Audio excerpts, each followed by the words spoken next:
Ross Chastain used the wall all the way around this racetrack. Logano has been the class of the field. Check out the big brain on Brad. Yeah, I need to change my underwear. With no practice, no qualifying, and a new tire, Brian and I are in to break down everything you need to know for this week's race at Dover. Things are going to get weird. We're going to make educated guesses, but that's what they are. New tire, no practice, no qualifying. Who knows how good people are actually going to be? But we have some realistic expectations. We can make some smart guesses based on what we've seen before, what we've seen from the guys this year, and all that good stuff. Brian Twining back in our offices, not recording from some awkward hotel room where you may or may not be right there. Trying to finagle our way over a hot spot, but we did it, and now we're back. So it feels good to be back with our million screens and all the windows and all that good stuff. Yeah, I mean, this is one of the last Saturdays. We think we got like 4 more before college football starts to come at us. And Fucking so crazy, man. yeah, like it's a construct. Like, it doesn't even exist anymore. we're about to hit quite possibly the second best time of the year for sports. For me, it'll always be March Madness for college basketball, and I don't really care what else is going on. But yeah, the beginning of college football season, along with the NASCAR playoffs, and then also the beginning of the NFL is a fantastic part of the year for sports, although neither of those two will take as much attention from us when we got NASCAR playoffs going on. And as we look at... Drop it in the comments. What's the best time on the sports calendar? Is it when football starts and NASCAR is going and all that? Is it like that March, April time where you have the Masters, you have March Madness, you have baseball starting? Baseball? Is it like October with NBA and nobody cares. But the NBA and the NHL are like... they're not even in the picture. Look, you can see my hand here. The NBA and the NHL are down here. Okay, let's be real here. We are being real. Anyways, yeah, let us know down in the comments, because I think that's always an interesting perspective, and obviously it depends on which sports you emphasize more. As I like hockey, Brian likes college basketball. We have different viewpoints, but it's got to be football season. It's got to be that first Saturday in the fall where you wake up, and for last time this year it'll be Lee Corso, but Lee Corso puts on the head. You got like 12 hours of football, and then we have NASCAR on Sunday. It's just the best. Especially for us out here on the West Coast, because the pregame shows start at 6 a.m. Like, there's nothing better than setting your alarm clock for like 5:45 so you can get up, do your morning ritual, if you know what I mean, and then, get that first cup of coffee going just in time for the opening sequence of College Game Day. Like, especially on the opening weekend, I don't think there's a better day on the calendar. Single day. You get practice and qualifying in on Saturday, then you get the race on Sunday. It's just the best. But yeah, let's talk a little Dover. So obviously, like I mentioned, we didn't get practice, we didn't get qualifying, thanks to Mother Nature. Did we find out if Bob's in Dover this weekend? So I think he's doing the IndyCar race again. Because we were, sort of half joking about Bob and the weather he brings with him whenever he goes to different places, but it seems like he may be he's probably in Indy. Yeah, he's an IndyCar, so I can't blame him for the weather. Maybe we can blame Scooter. Anyways, let's look at... Let me present my screen here. Present my screen. We can look at the pricing. Obviously, it was set based on the past week and all that good stuff. Let's see here. And then we'll do this one. And then make sure you smash that like button, hit the subscribe button, and join us. Go join our friends over at Win the Race. They'll have the sims up, they'll have their tools up, and most importantly, the Discord. Massive discounts over there. It's only $30 a month. Best deal in NASCAR data right now. You get that. You'll make it up in a week or two of betting, and then you'll be able to pay for the rest of the year. Yep. So based on running order, Kyle Larson starting 25th, Denny Hamlin starting 13th, Ryan Blaney starting 31st, Byron 5th, Bell 3rd, Elliott 1st. That's 10K and above. So obviously we have dominators. We also have Brian Blaney and Kyle Larson, who were two of the highest on the odds board. I know we were both very excited about the 12. And then obviously Denny Hamlin, who was incredible here, was really, really short and was either the favorite or co-favorite at almost every book. It's going to be an interesting week from a pricing perspective. Yep. I think ideally we're squeezing in two of these guys, and there's even a couple guys in the 9K range when we get there in a second that we'll want to talk about too. But it's like, give me a dominator and a back marker in this expensive tier. And then obviously we're going to have to see what we can figure out as we get going lower. But I guess let's start here. Of the Elliott, Bell, Byron group, who's the most compelling for you based on, obviously we didn't get practice, obviously we didn't get qualifying, but we've ran Dover, obviously a new tire this week, so we'll see what that may or may not do. I'm always skeptical of that because, like, outside of one race where it actually mattered, the new tire, the faster wearing tire, the things we think about, and then it's race day and it doesn't matter. Like, should we even really factor it in that much? Like, if it ends up being like a crazy tire and it wears much faster, obviously there will be guys, and maybe you do that. Maybe you go like, I don't know if you play golf DFS, but sometimes there's tracks where there's going to be a rain potentially in the forecast. So you maybe go, AM PM wave where there's may not be rain, or you take bombers, you take whatever. So Yeah. want to build a lineup that's just guys that run well on tires versus guys that you think can run well. If it doesn't really impact, maybe that's kind of how you build this week. But Brian, Elliott, Bell, Byron, do you have a favorite of the three, and rank them for me? So I think straight off the cuff, I would have to say that Byron has to be the favorite. I mean, he's priced accordingly here, simply based off of speed in this package so far this year, while also looking at the tire potential. Like, you can only weigh that so much because we did not see what it was going to look like on the track. And so, to your point of sometimes it hasn't even mattered when they put on the new tire. You can't weigh that too heavily when you're trying to handicap these guys. And so I think you just have to look at it from a pure speed perspective in this package and the way that they've showed up here in the past, which Byron's finishing results leave a lot to be desired, but he's been good here. I mean, he led a shit ton of laps in 2 of the last 3 races here. So obviously he's been fast in Dover. He just doesn't have the finishing results. And so if we're ranking these 3 guys, I would have to say Byron tops the list. And from a DFS perspective, you're getting 4 extra placements from Elliott starting on the pole and the potential to be a dominator amongst the group as well. Yeah, I mean, honestly, if it would it shock me if Byron got to the lead pretty quickly and kind of does what he's been doing all year, which is lead majority of the first 2 stages and some of the third stage, and then gets obviously passed, but ends up finishing third or fourth and kind of finishes where he started. That would make a lot of sense. But Elliott's somebody that we were both excited about. You had him for top Chevy. I was pretty interested there as well. Um, I think I'm going to be in on Elliott this week. He feels like somebody, especially we've talked about how important that early clean air is, getting to the front, staying in front, being there most of the day. Obviously, his results at Dover have been incredibly impressive. 5th, 11th, 1st, 3rd, 39th because of an accident, 5th. Like, he's had some, a couple races where it hasn't gone well, but most of the time he's a top 5 guy. And if you tell me he's going to start first, he's going to lead a ton of laps, and he's going to finish somewhere in that top 5, I mean, sign me up. I'm going to be very, very excited about that. Now, as Now, for Lart, go ahead.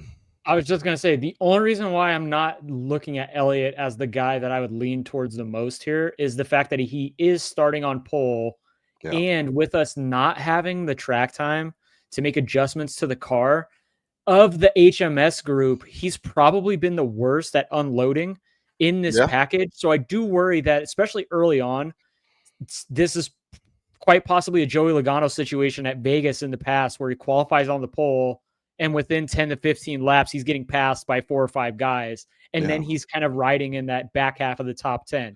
Now, if the tire is as soft as their potential could be, and it really is going to wear, I would rather have Chase Elliott over both Byron and Bell. Yeah. But I Well, and don't we think talked. you can sit here and say that's what's going to happen, because we haven't exactly seen that consistently. Yeah. And we've talked about the kind of like corollary to dirt tracks this place, and obviously Christopher Bell would jump off if that's the case. I also wonder if there's like, somebody else as obviously we scroll further, we'll look at Tyler Reddick, we'll look at Chase Briscoe. Maybe we try and squeeze both Larson and Blaney in and figure it out from there. Obviously you need people that can start near the front, but having those guys with that kind of upside starting in the back, obviously it's scary. Obviously the squirrels are floating around back there. Since we were going to transition to that group, to me, Denny Hamlin starting 13th at Dover is an absolute smash. Just like start your lineups with Denny and figure it out from Yeah, there. like as enticing as it is to take Larson and Blaney starting as far back as they are, I don't think we can really trust either of them to get through the entirety of the race. Yeah. Whereas, like, this is Denny's place, and he's going to be good here. And if the tire does come into play, he's going to be the best on a fast wearing rubber. Yeah, I mean something like that could make sense where you just kind of Exactly, start yeah. with Denny and Blaney or Denny and Larson and then kind of go from there. I agree. That's probably the name that I should have mentioned. I just kind of was bulking by numbers, but Denny's probably the best value in this whole pricing tier. We obviously expected him to start out on or near the front. He could easily get to the front quickly and be there the majority of the day too. So I think that's I think that's a good shout on your account. And to your point, last year when we ran this race, he started 6th, finished first, led 136 laps, had 59 fastest laps, and was the number one scorer by 15 points. So we could easily see something similar. And obviously he has more room to move forward. So even if he doesn't eventually win the race, if he's second or third, but he leads a fuck ton of laps and dominates and is fast like we expect, and he's been really, really good here, and he was very excited on actions detrimental to get here. That made sense. Let's talk 9Ks because I think there's options there that I want to include. Tyler Reddick starting on the 4th, Ross Chastain, my guy, starting 19th, Chase Briscoe 2nd, Alex Bowman 16th. We'll include the just 8Ks. include the Bowman, Logano, Kyle Busch, Chris Buescher, and that's it. So interesting names. There's also like it really feels like a Stars and Scrubs type of week, but if you wanted to make like Briscoe your dominator, if you wanted to do like Denny and Chastain and something else, I think there's a path to that. Do you have any interest in Reddick or Briscoe in terms of early dominators that might be able to save you a little bit of salary so you can squeeze a couple of those, a Denny and a Blaney, a Denny and a Larson and a Blaney into your lineups? Yeah, I definitely think Briscoe is in play simply because he is starting on the front row, Mm-hmm. and we've seen the 19 be fast here. And the likelihood of him having a good amount of roster percentage versus, say, Chastain or Reddick within this same range is not very good. So I think you're not only are you getting a small leg up on the rest of the field, but you're also saving a ton of salary, which would then allow you to, say, put both Denny and Blaney, or if you wanted to get really risky and just do the same thing that everybody else is going to try to do, put both Larson and Blaney in your lineup and just hope Briscoe leads from the front early on. Do you think there's a path where maybe instead of like it's Denny and maybe one of these dominators, and then you use like a Ross, and then you come down maybe get like a Hocevar or a Cindric? Like I'm just throwing names out, starting farther back, but like, is there too much of a gap between guys like Blaney and Larson and even Denny to really consider like massive jumps? Where if you told me Byron or Bell or Elliott aren't really that much better than Reddick or Briscoe or even, I don't know, Logano. Like, is there a world where you could make that argument where the guys, if you're looking for an early dominator, make way more sense to drop than it does to do from guys that are big movers who could actually like win this race? So you're asking go early dominator versus Like, is there where's the bigger gap? Going from a Larson or a Blaney to down like a to host of a our Chastain, a Hocevar, or going from a Byron Bell Elliott down to Reddick, Briscoe, I don't know, someone else. That's probably like obviously well, okay, so smaller dollar amount, but like I it see what might you're make saying. lineups a little bit easier. I would rather get different with the early dominators simply because I feel like less people are going to want to risk a Briscoe versus a Byron, Elliott, and a Bell, as Mm-hmm. opposed to both Kyle Larson and Ryan Blaney are like amongst the Cup Series leaders in DNF. So I could see a lot more people saying, you know what, I'm going to pivot off of them and go with Carson Hocevar, who's been extremely fast in this package and has the same DNF rate, like essentially as these guys, but also a really good ceiling, or a Ross Chastain. Yeah. Yeah. Because I don't Um, think Briscoe is looked upon in the same light as other no. guys up near the front. And even like we're victim to this as well. I mean, because he does have that win, but he's still kind of considered part of the not the 1B tier, but even like the second tier Yeah. of guys. So, he gets discounted from a lot of people's perspective. And I think that's kind of where you could get your leverage on the I, field. I think it's a good call. I think Briscoe's somebody that, and we've seen it happen where he started on the front and then he was kind of mid pack and then he was a non factor. So it's easy to go, oh, yeah, that's obviously what's going to happen. Yeah, exactly. There's been plenty of times where he's like, oh, shit, Chase Briscoe's still running in the top 5. And even last Yeah. week at Sonoma, I know we're not on a road course, but like Yeah. he showed up, he had speed, he looked good, and we completely discounted him. And he ran second basically all day. And like he would go in the back, he would fall back in the pack, and he would be able to work his way back. He was clearly the second best car. I mean, there was a tier behind him, but he was the second best car almost all day. So we should probably give him a little more respect, especially in that JGR card. I think we tend to be a little more flexible with jabroni drivers in like Spire or Front Row Yeah. or whatever. But like if you don't get in JGR card, immediately be awesome. Like, what are you doing? But there's a learning curve even to the best. And honestly, I would say it might even be harder. I'd love to, you know, we could get like a Parker Kligerman on or something and talk to him That's a about it. 'Cause good, I would love to know, like, is it actually harder to get in a like like a yeah, like an JGR or elite a Hendrick ride. car, or is that like an easy button? So I don't know, maybe that's some easy off season content as we have to start kind of thinking about that because Brian, we're almost to the Yeah, that's playoffs. Speaking of that, rough. we're almost to the playoffs. I think there's about a month left. Get us to 1,500 subs so we can do our giveaway, please and thank you.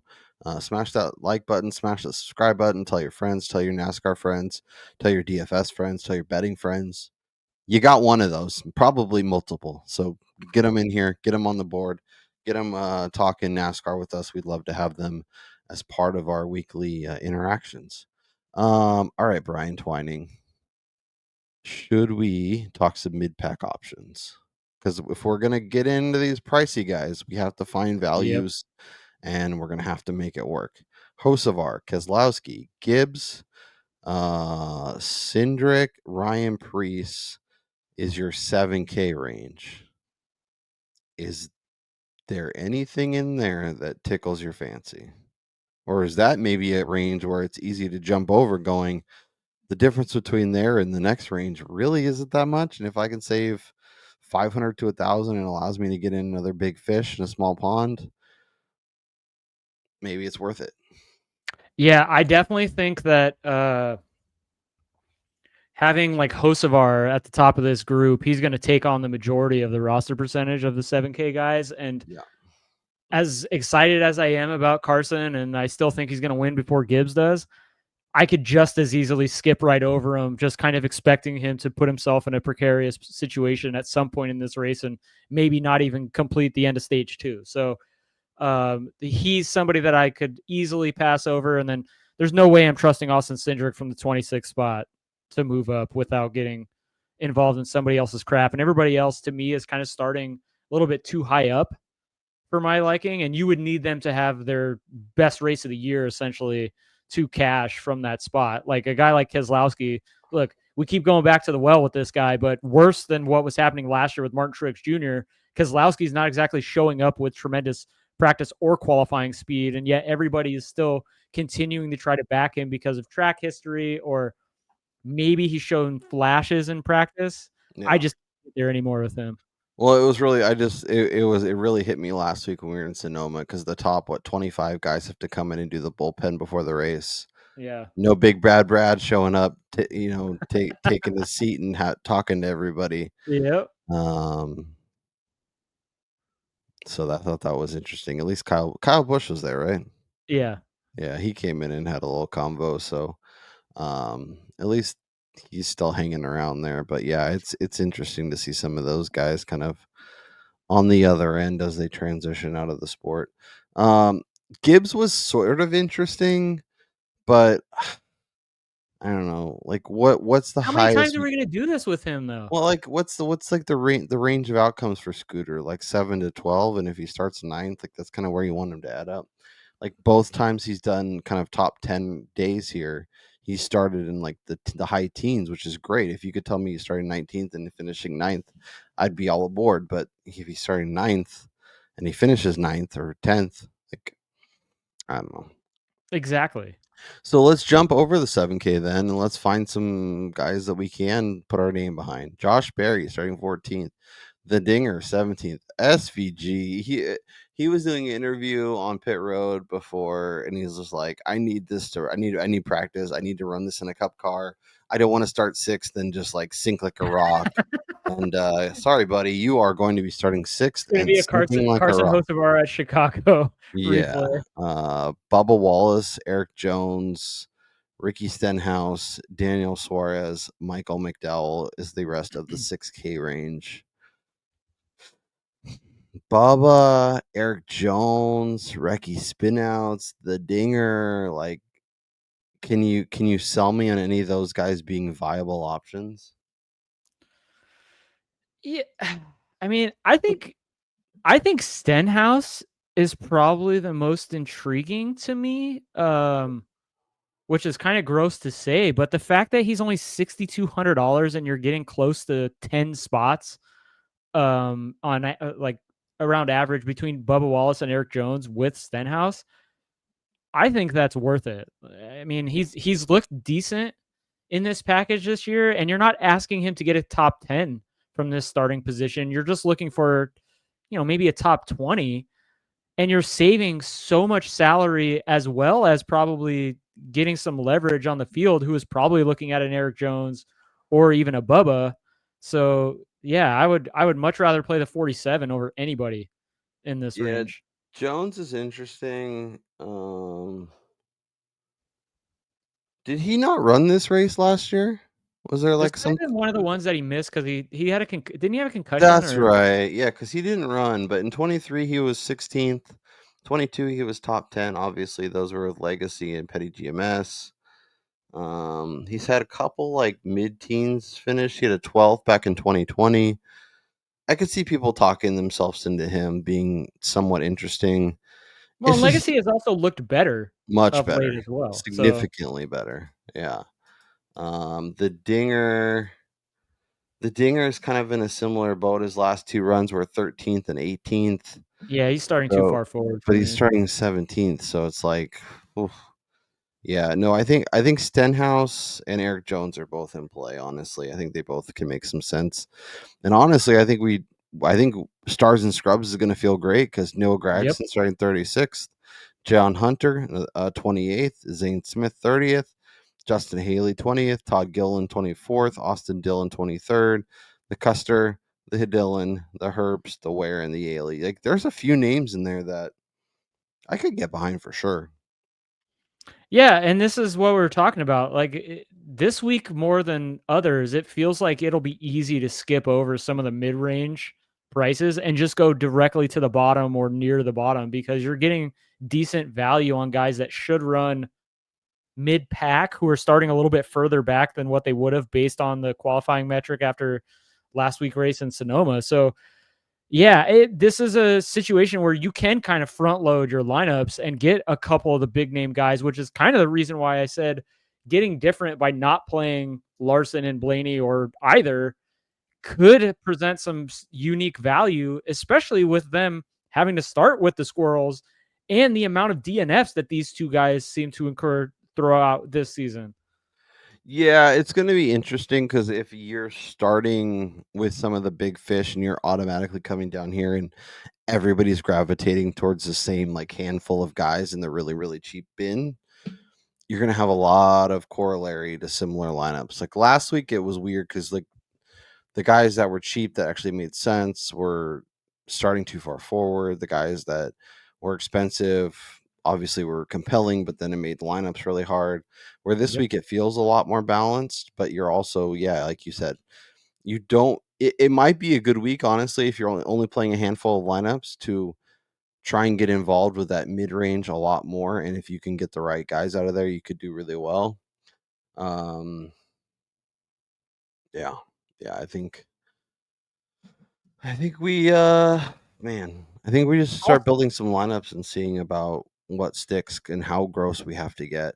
Yeah, and I think too, like you also run the possibility this week of this tire being Bristol Spring 2024, and nobody has a handle on how this thing is happening, and people's tires are shredding quickly, like So Ty Gibbs is Stampede going to run Raider, in and the top 10 nobody's running most. well. So obviously, I don't think this is a week either to get too heavily involved in DFS or at the betting window. Yeah, yeah, it's definitely a proceed with caution. Try not to convince yourself that you got it all figured out and go nuts trying to pick players that are drivers that you know you think, oh, there's no way they can fail, and then they fail within the first like 10 laps. All right, so we start Hamlin. Yeah, let's start Denny. What's the next click? Let's do a cheap guy. Let's do Ricky. Let's put Ricky and Denny in a lineup and then see where we can go from there.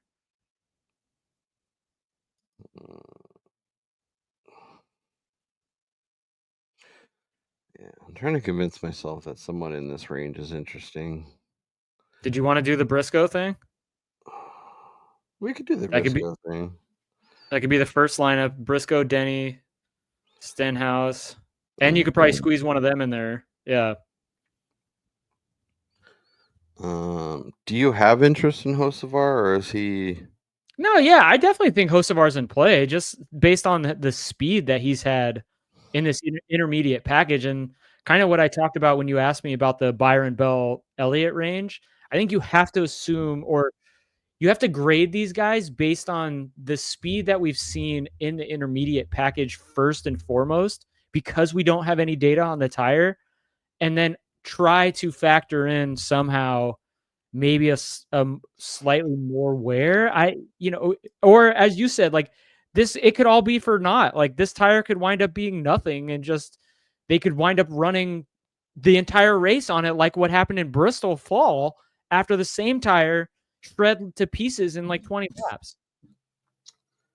Yeah, I'm just looking at like former versions of this race because I think sometimes when we're building lineups, we get a little too into the guys starting in the front or the guys starting in the back and not really going in between.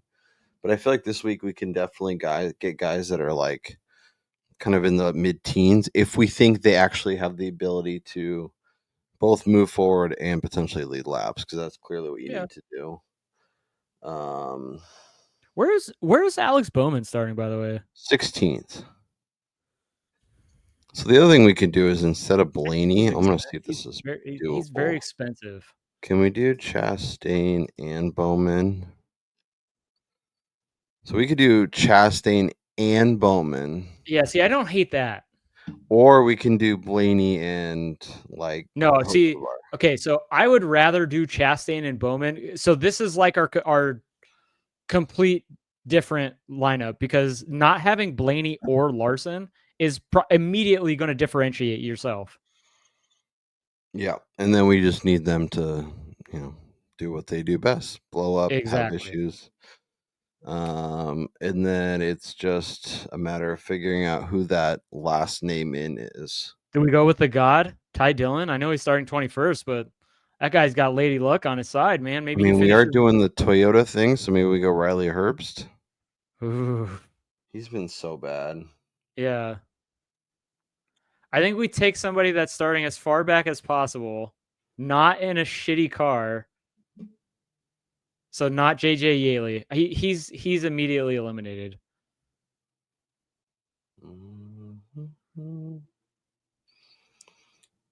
It's not Custer? Justin Haley. It's either it's one of it's one of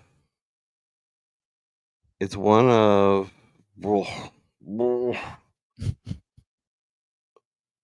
it's not. Let's Like go Custer. Custer. All right. Yeah, let's do Custer. Yeah.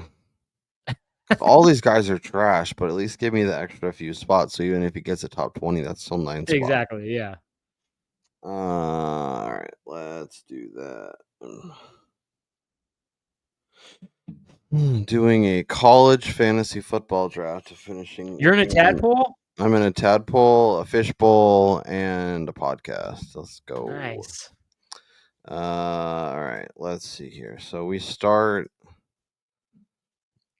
with Dennis. Oh, we're gonna do another Denny? Yeah, I think he's hard to pass on. I think we might even go 3 for 3. We'll see it. All right. I think he has to be paired with either Larson or Blaney in this one. Okay. Who do you like better? Well, I mean, personally, it's going to be Blaney. He saves salary and he's starting further back. Okay. And now give me a dominator out of Byron Bell, Elliott, and Reddick. I mean, look, both of us were on Elliott early in the week. Let's just hope that tires come into play. Denny gets to the front. Elliott leads the first half of the race. Denny leads the back half, and these guys finish 1, 2, 3. Be great. Do you like Noah? I think he's fun off the track on social media. I don't know.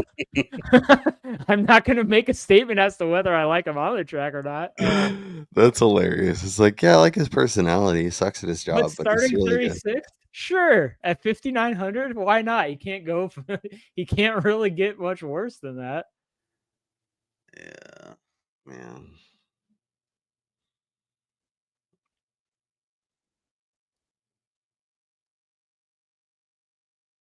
Why don't we just put in Nemechek too, starting 28th?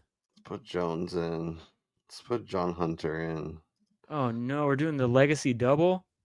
Yeah. And then let's do Noah. Sure. Because I would rather have Gregson. But we could do Stenhouse. Yeah, I don't want to play Stenhouse twice. Unless you want to. I don't hate it. Look, I like Ricky this week, but I think he has significantly more upside. He's only 2 spots closer. Yes, he's probably going to have more ownership, but I think that we have between the legacy boys. Okay. Yeah, I think we got fine. enough. Yeah, okay. Yeah, I think it's fine. Maybe we don't do 3 for 3 with Ricky spinouts, but I think for that lineup, I think he made sense. All right, so no Dennis this time. Do you want to do Blaney and Chastain? Do you want to do Larson, Byron, Chastain? Let's try it. Larson, Byron, Chastain? Is that even feasible? Oh, yeah. Super feasible. We can even do this. Oh, my gosh. Then Then are we playing Herbst and Custer? Cody? Dillons? JJ Yaley. No. Although this is No. not a In road a super course, speedway, I'm not going to do it. if he We can also he's take going to Bowman be out. he's going to be so slow. The only time he's going to be near other cars is when he's getting lapped. Yeah, no. And you know there's going to be wrecks. We can take Bowman out and go down to like a host of our. Ooh, I like that a lot. And then it still gets us in a much better range. So And that means we don't have to play JJ Yaley. I'm gonna play Ty Dillon. Oh, but hold on. Mm. Do we have to play Dylan? I mean, at this point, we have to play 5,400, so we could get hosts of our. No. I like hosts of our hair. I know, but I'm just throwing, seeing what sticks. SVG? What a Just- no.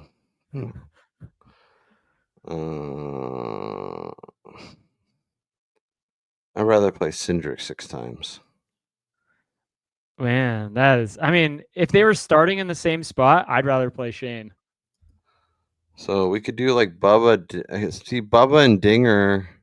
Yeah, the only thing though about Dinger is like, I don't see him as being somebody that can be competitive.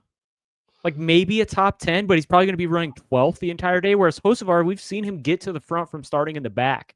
Yeah. This pack, and mix it up for the lead. Yeah. But then we're getting 2 of these guys instead of 1 of these guys, so it's something to think about. Yeah, but you're going to me, there's no difference between, say, like John Hunter Nemechek and honestly, and Allmendinger when it comes to potential scoring here. I mean, we can do Eric Jones and JJ Yaley. No, we already said no JJ Yaley. You could play Nemechek for he's $500 cheaper than Jones. Yes, John Hunter. And he starts behind him. And then Ty Dillon. Sure. I like that so much better. I don't like Ty Dillon this week, but that is one disgusting ass lineup, but it's probably going to be the one that wins. Trio of Binks. We're just going to take down all the tournaments this week. I'm so excited. Yeah, so excited. So let us know down in the comments what guys did we pick that are stupid? What guys did we pick that, or did we not pick that should have been good? Is Jordan Marshall going to be interesting this year at Michigan? Well, he's going to be backup to Justice Hayes. But they should have a rotation. Ryan Blaney 850, Ross top Chevy.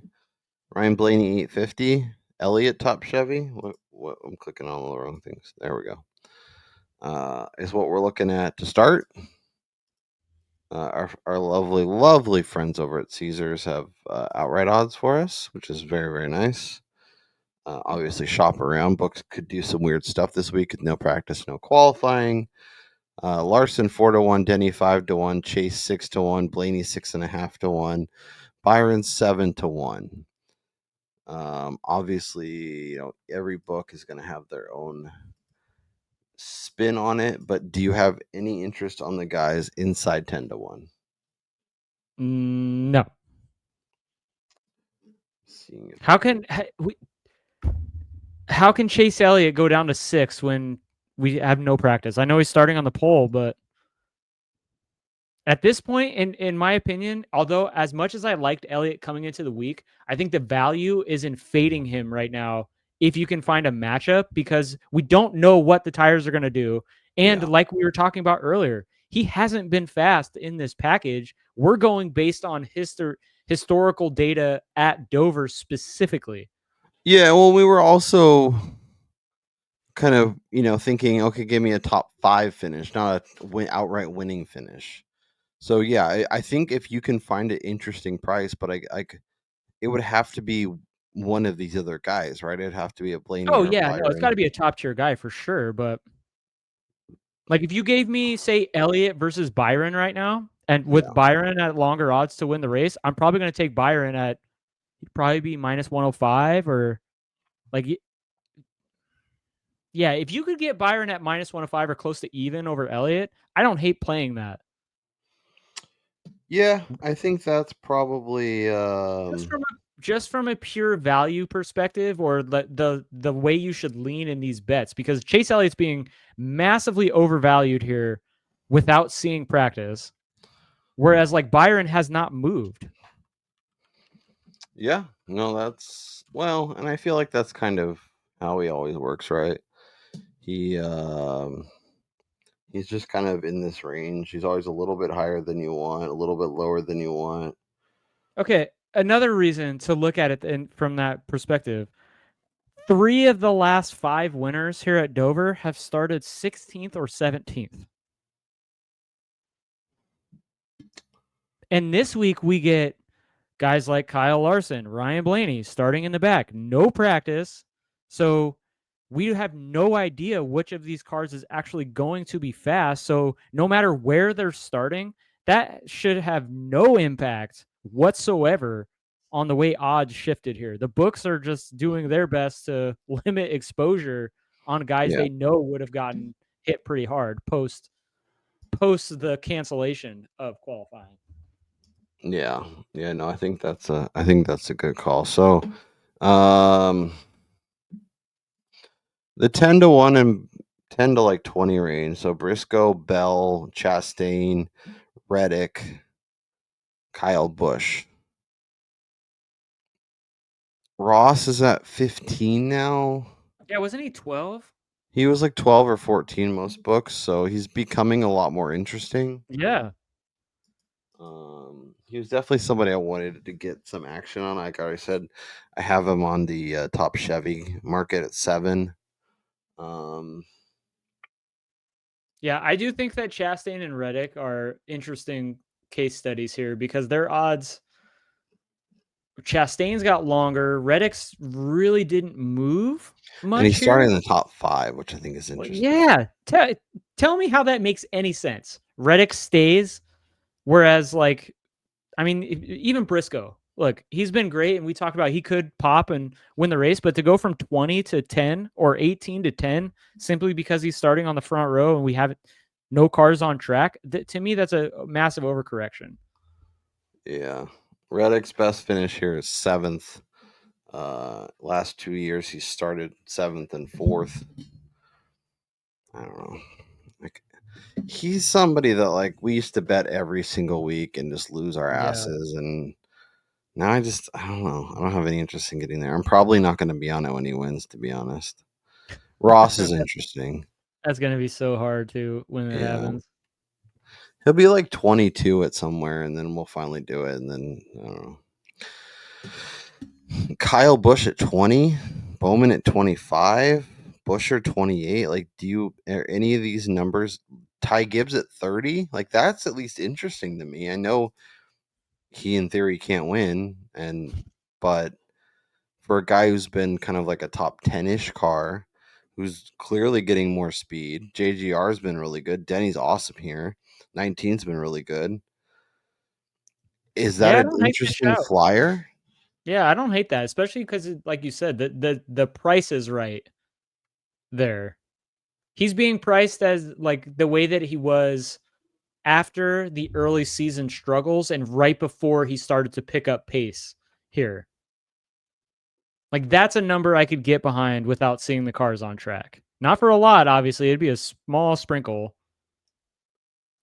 Yeah. Obviously, our friends over at Win the Race aren't showing a ton of value, but sometimes with those guys, it's just like their numbers are going to be wrong, and you have to base it on the market, not based on what it should be. But I don't know, because like I'm just looking through these numbers about guys that are even somewhat compelling, and like he's the only one where I'm like, you know what, I don't hate it. Well, yeah, and especially from an outright perspective, without getting the track data, we don't know who's going to show up with what, and without them having practice, nobody's been able to know what type of adjustments they need to make, and they're subject to what they unload with. And we see it week in and week out. Sometimes guys hit it right on the head, and sometimes guys miss completely, and their car is so bad, like they're going to be in danger of going a lap down. And I do think this week you're going to see some surprising names struggle, and maybe some surprising guys look good because of all that. Yeah. Any other names you can convince yourself of, or maybe even not on the outright market, but you think, well, based on the outright price, their top 10, their matchups, their manufacturers could be an interesting way to play them? Yeah, I do think Ryan Preece, somebody who's been kind of sneakily performing pretty good at intermediates and pretty much everywhere this year. I mean, if he's 75 to 1 on an outright, I think you might be able to get a decent top 10 price on him, maybe in that 3 to 4 range. And that's a number I could probably see myself nibbling on had I been wanting to bet this race.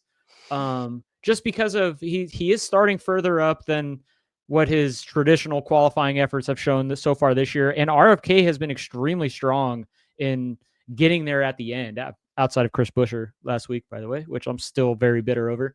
But I think Priest, if you can get in between that 3 and 4 number for a top 10, is definitely in play. Yeah. No, I think that makes sense. Which the books will probably give us like plus 175. Congratulations. Exactly. He's probably going to be like 2 to 1. Top 10 market is probably going to open up and it'll be the shortest of the year. Blaney minus 105 versus Byron.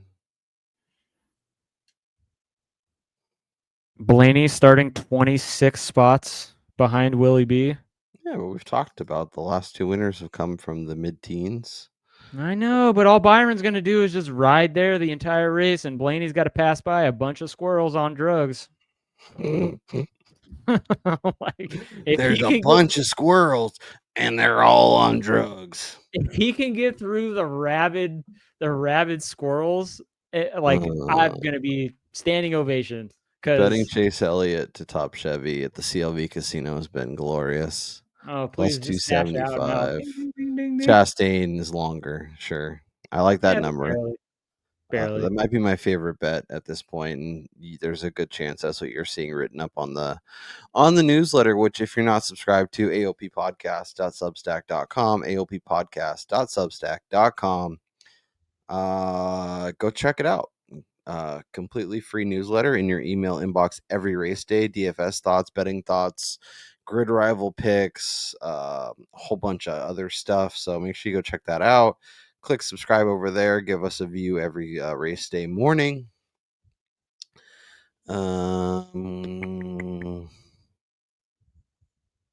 Is Ty Gibbs at like 12 to be? No, because then you have to be Denny. He's contending with Denny. Yeah. Once again, we're talking about top Fords. Is there anyone? We didn't see cars on track, so I don't know. Again, this is a weekly thing now. The top Ford market to me is the most gettable live in terms of it. There's a ton of value there because there's seems to be always one guy that is at 18. Sure, why not? If you were to tell me that he finishes 6th or 7th and is the top Ford behind like 3 of the 4 HMS guys, a couple of JGR cars, and maybe Ross. Yeah, why not? Honestly, Logano's kind of interesting too. Like, I know he's not great here, but like, if you told me we have a late race restart and he's like 3rd because he made track position stick and he falls to 5th, but it's Christopher Bell and Ty Gibbs going around him, like I wouldn't. 100%. And plus 650 is fine. If it's like 350 or 3, like I'd be no way, but it's compelling enough at that price. Yeah, to me, it's wild that they're pricing the top Ford guy at shorter than even money.